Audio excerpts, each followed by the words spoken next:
Ito po ang napakagandang Africa Loxana Cushion.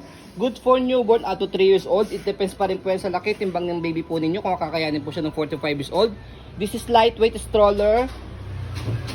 Reversible handle.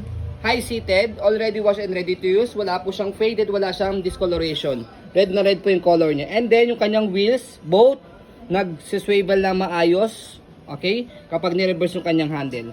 So ito po yung setup niya kapag naka-reverse yung handle niya. Okay? So ito po yung details po niya one by one.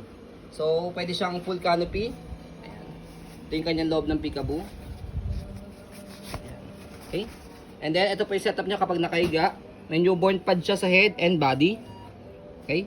Front handle. Press nyo po dito sa color white kapag ilalagay o tatanggalin nyo po si baby. 5 harness siya. Sip na sip si baby. Wala po siyang putol. Ayan. Mas wide to.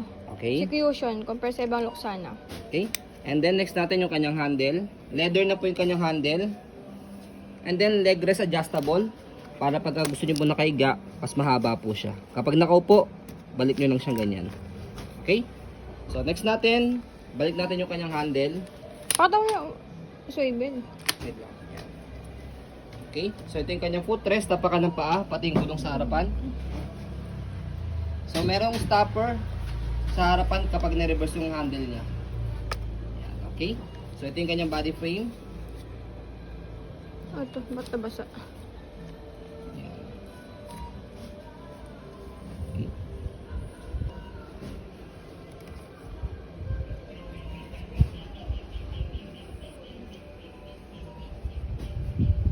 So ito yung kanyang likuran. Sa basket po niya.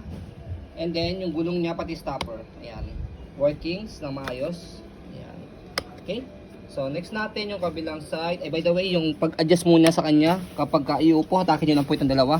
Kapag higa naman po, shoot nyo lang yung daliri nyo rito and then pull down. Ayan. Okay? And then yung kabilang side ng body frame.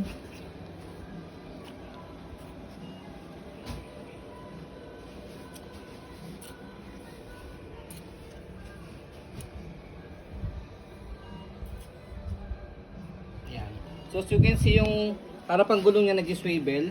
Pag ni-reverse natin yung kanyang handle, ito, dalawang side, shoot nyo lang po siya dito. So yung gulong niya sa harapan maglalak, and then yung likod naman po yung mag-swivel. Ang purpose po niyan is for easy maneuver. Ayan, so stroll natin. To make it sure na wala siyang problem regarding sa kanyang mechanism. Okay? So ang weight po nito around 6 kg.